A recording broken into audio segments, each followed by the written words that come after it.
Good morning, dear student. Myself, Vipul Kumar Pareva, Assistant Professor in Zoology, Government PG College Dausa.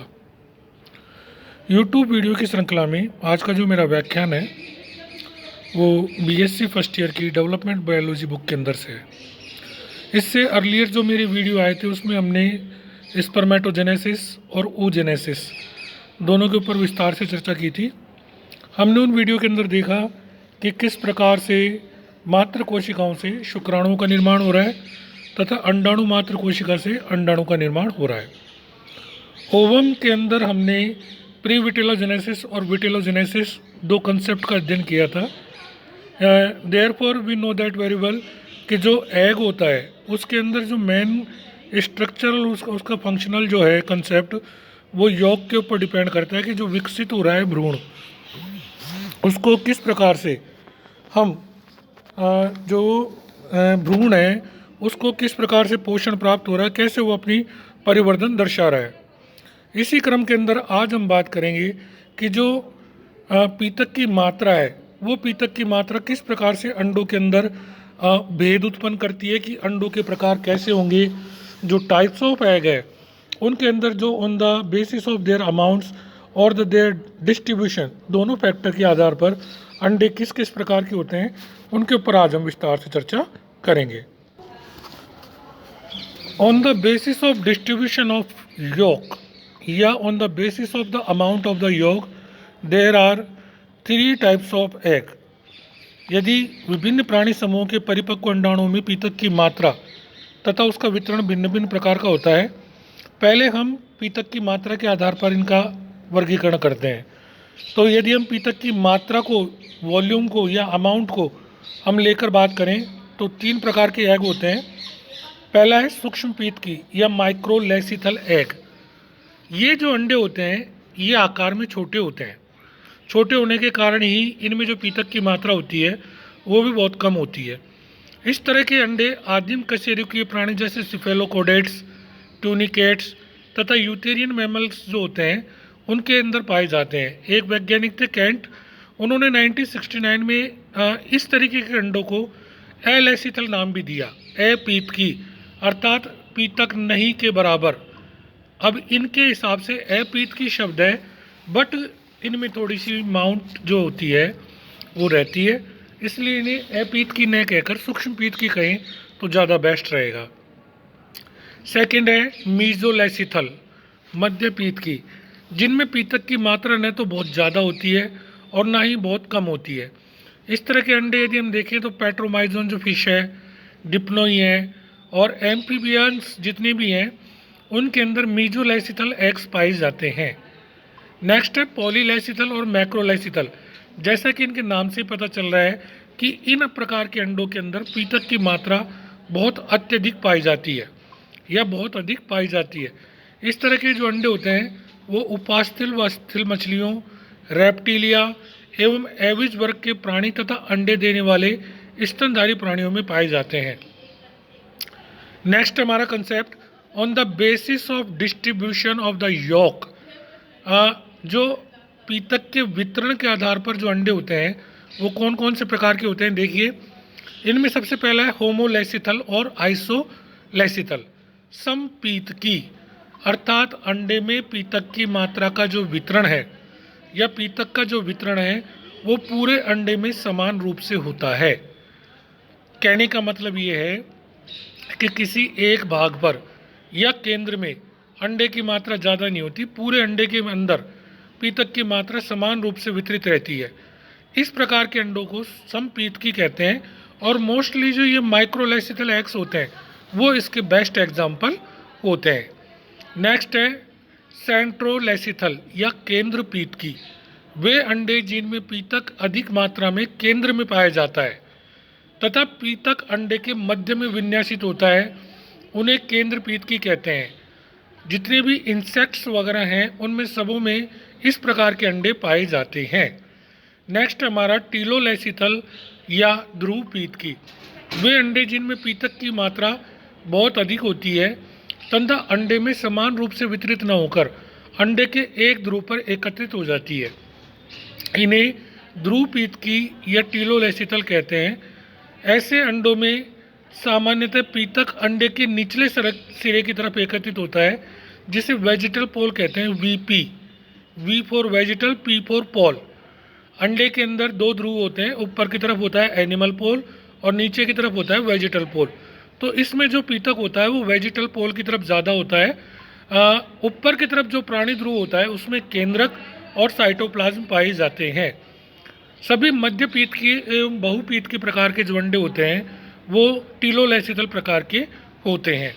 इस प्रकार हमने देखा पीतक की मात्रा एवं वितरण के आधार पर अंडों को जिन जिन भागों में बांटा गया है हमने उनका अध्ययन किया। अब एक नया क्वेश्चन उठ के आता है कि सब पीतक कार्य क्या करता है। पीतक का कार्य जो अंडे में यौक होता है इसका कार्य क्या होता है।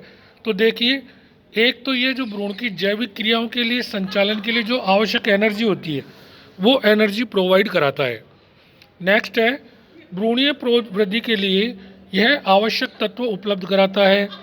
भ्रूण में आवश्यक पदार्थों के संश्लेषण हेतु संश्लेषणात्मक सामग्री उपलब्ध कराता है। एंड फोर्थ इज पीतक अंडों के आकार, विदलन के प्रकार, अंड द्रव के विभेदन, विकास के प्रकार तथा गैस्ट्रोलावहन के दौरान कोरक खंडों की संरचनात्मक गतियाँ जो मॉर्फोजेनेटिकल मूवमेंट होती है उसको भी ये सीधे सीधे प्रभावित करता है। इस प्रकार जो पीतक होता है उसके निम्न कार्य होते हैं। अब हमारा नया टॉपिक है अंड झिल्लियों का निर्माण। जो एग होता है इस एग के ऊपर मेम्ब्रेन पाई जाती है। जंतु कोशिका के समान ही ओवम के चारों तरफ भी प्लाज्मा झिल्ली का आवरण तो पाया जाता है, परंतु अधिकांश जंतुओं के अंडों के बाहर प्लाज्मा झिल्ली के बाहर सुरक्षात्मक झिल्लियों का आवरण भी पाया जाता है। इस प्रकार की झिल्लियों को सहायक अंड झिल्लियाँ कहते हैं। इनकी उत्पत्ति के आधार पर ये झिल्लियाँ निम्न प्रकार की हो सकती है। अब जैसे सबसे पहले है प्राथमिक अंड झिल्लियाँ। ये झिल्लियाँ ओवम तथा पुटिका कोशिकाओं के मध्य अंडाशय तथा अंड द्वारा विकसित होती है। फर्स्ट ऑफ ऑल तो म्यूकोपॉलीसैकेराइड्स की बनी होती है, लेकिन बाद में इनमें तंतु में प्रोटीन जमा हो जाते हैं। इस तरह प्लाज्मा कला के बाह्य निर्मित ये झिल्लियाँ प्राथमिक अंड झिल्लियाँ कहलाती हैं। अब ये कौन कौन सी हैं? एक तो है इसमें विटिलाइन मेम्ब्रेन, दूसरा है जोना रेडिएटा और तीसरा है जोना पेलुसुडा और नेक्स्ट जेली एनवलप। अब इनमें सबसे पहले विटिलाइन मेम्ब्रेन की यदि हम बात करें तो यह झिल्ली म्यूकोपॉलीसैकेराइड तथा तंतु में प्रोटीन की बनी होती है तथा प्लाज्मा कला के चारों तरफ परत पाई जाती है। यह ट्यूनिकेट्स, फिश, कीट, मोलस्कन, एम्फीबियंस तथा एविज वर्ग के प्राणियों के अंदर ये पाई जाती है। मछलियों में और ट्यूनिकेट्स में से एक नए नाम से पुकारा जाता है जिसे कोरियोन झिल्ली कहते हैं। नेक्स्ट है जोना रेडिएटा। शार्क मछलियाँ, कुछ अस्थिल मछलियाँ, बोनी फिशेस, कुछ एम्फीबियंस तथा रेप्टिलिया वर्ग के प्राणियों के अंडों में प्राथमिक अंड झिल्ली रेखित दिखाई देती है। इस झिल्ली की यह रेखित संरचना विकासशील अंड कोशिका के सूक्ष्मांकुरों के कारण होती है। मछलियों के अंडों की इस प्राथमिक झिल्ली में सूक्ष्म छिद्र भी पाए जाते हैं जिन्हें माइक्रोपाइल कहते हैं। फर्टिलाइजेशन के समय शुक्राणु इन छिद्रों से होकर ही अंडाणु में प्रवेश करता है। नेक्स्ट है जोना पेलुसिडा। यह झिल्ली स्तनधारी प्राणियों के अंडों में पाई जाती है। यह अरेखित होती है तथा अंड एवं पुटी कोशिकाओं द्वारा स्रावित की जाती है। नेक्स्ट है जेली एनवलप। यह झिल्ली जैसी समान होती है तथा इसका आवरण काफ़ी मोटा होता है। यह आवरण इकाइनोडर्मेट तथा समुद्री अकशेरुकीय प्राणियों के अंडों में पाया जाता है। ये थी आपकी प्राथमिक अंड झिल्लियाँ। सेकेंड हम बात करेंगे सेकेंडरी एग मेम्ब्रेन। अंडे के प्राथमिक झिल्ली के बाहर पुटिकीय कोशिकाओं द्वारा स्रावित जो झिल्ली पाई जाती है उन्हें सेकेंडरी एग मेम्ब्रेन कहते हैं। कीट, इंसेक्ट, साइक्लोस्टोमेट के अंडों में यह झिल्ली कठोर काइटिन युक्त आवरण के रूप में पाई जाती है, वह इसे कोरियोन भी कहते हैं। जबकि मेंढक के अंडों में यह पतली झिल्ली के रूप में पाई जाती है तथा विटिलाइन झिल्ली के बाहर स्थित होती है। पूंछ युक्त एम्फीबियंस, रेप्टाइल्स, एविस वर्ग के प्राणियों में सेकेंडरी एग मेम्ब्रेन का अभाव होता है, परंतु अंडाशय पुटिका कोशिकाओं का एक आवरण प्राथमिक झिल्ली के बाहर पाया जाता है जिसे कोरोना रेडिएटा कहते हैं। यह आवरण इसलिए भी द्वितीयक झिल्ली नहीं कहलाता क्योंकि इस आवरण की कोशिकाएं अंडे से तभी टूटकर पृथक हो जाती है जब अंडा अंडवाहिनी में नीचे उतरता है। और थर्ड है टर्शरी एग मेम्ब्रेन। वे झिल्ली जिनका निर्माण अंडवाहिनी या अंडाशय के अलावा अन्य किसी मात्रक ऊतक द्वारा किया जाता है, तृतीयक अंडे झिल्लियाँ कहलाती है। इन झिल्लियों का निर्माण तब होता है जब अंडा अंडवाहिनी में होकर गुजर रहा होता है।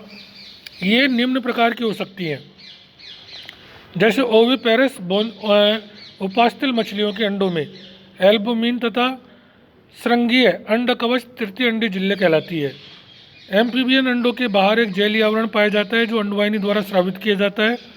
रेप्टिलिया व एविज वर्ग के प्राणियों के अंडों में पाए जाने वाला एल्बुमिन कवच झिल्लियाँ तथा कैल्शियम कार्बोनेट के कठोर कवच तृतीयक झिल्लियाँ कहलाते हैं। इनका श्रावण अंडवाहिनी के विभिन्न भागों द्वारा किया जाता है। अब इनका कार्य देखते हैं हम कि भाई जो एग मेम्ब्रेन होती है वो एग के लिए क्या काम करती है। सबसे पहले इनका जो मुख्य कार्य है वो अंडाणुओं को विकसित हो रहे भ्रूण की सुरक्षा का कार्य करती है। ये झिल्लियाँ अंडों को वातावरणीय खतरों, यांत्रिक चोटों तथा शत्रुओं से सुरक्षा करती है। एसिडियन में ये झिल्लियाँ स्वयं निषेचन को रोकती हैं।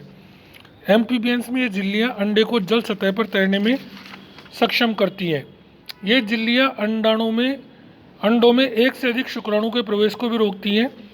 रेप्टिलिया तथा पक्षी वर्ग के प्राणियों के अंडों में पाए जाने वाला एल्बुमिन स्तर अतिरिक्त पोषक पदार्थ का भी कार्य करता है। स्तनधारी प्राणियों के अंडों में पाया जाने वाला जोनो पेलुसिडा का आवरण एक से अधिक पॉलीस्पर्म की कंडीशन को रोकता है, अर्थात एक से अधिक शुक्राणु अंदर प्रवेश नहीं कर पाते। ये अंडे के संगलन को रोकते हैं तथा निषेचन के बाद विदलन को भी प्रेरित करते हैं। इस प्रकार आज के हमारे वीडियो में हमने देखा कि on the basis of York amount हो चाहे डिस्ट्रीब्यूशन हो तो अंडों के कौन कौन से प्रकार होते हैं। उसके अलावा जो अंड झिल्लियाँ हैं प्राथमिक, द्वितीयक, तृतीयक तथा उनके क्या क्या कार्य हैं, ये हमने इस वीडियो के अंदर विस्तार से देखा। आगे मिलेंगे फिर किसी नए वीडियो के साथ। जब तक के लिए थैंक यू वेरी मच।